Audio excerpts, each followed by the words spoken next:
కర్మణ్యే వాధికారస్తే, నీవు పని చెయ్యు. మా ఫలేషు కదాచన, ఫలితాన్ని ఆశించకు. మా కర్మ ఫలయే తరువు, అట్టి కర్మకు మాతే సంగోస్త కర్మని అంటాడు కృష్ణ పరమాత్మ భగవద్గీత. నేనే దాని ఫలితాన్ని ఇస్తా అని చెప్పి మనమందరం కూడా మీ అందరి యొక్క అనుమతితో చేసుకుందామంటే చేసుకుందాము. నాది ఎప్పుడైనా వ్యాపారం కాదండి, నాకు ఏది అవసరం లేదు. కనుక నాకేం అవసరము? నకాంక్షే విజయం కృష్ణ నచ రాజ్యం సుఖాని చ, కిం నో రాజ్యేను గోవింద కిం భోగై జీవితే నవ.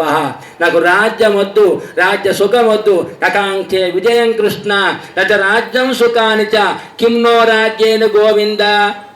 సుఖాన్ని అనుభవించి ఏం చెయ్యాలి? కిం భోగై జీవితే నవ. వయసు అయిపోయింది. కనుక మీ అందరి అనుమతితో ఎవరైతే చేద్దామని చెప్పి అనుకుంటారో ఒకసారి చేతులు ఎత్తండి అందరూ. ఒక్కరే ఎత్తింది పాపం, ఒక్కరే ఎత్తింది. ఇది నా కోసం కాదండి, ఇది అందరి కోసము. ఒకవేళ కనుక ఇది చేస్తే ఇక్కడ ఉన్న వాళ్ళందరికీ ఒక 500 మాత్రం ఖర్చు అవుతుందండి, ఎక్కువ కాదు. కొంతమందికి 500 చేయి కిందికేసింది కొంతమంది కదండి. ఇది ఎందరి కోసం అండి? ఈ యొక్క తెలంగాణ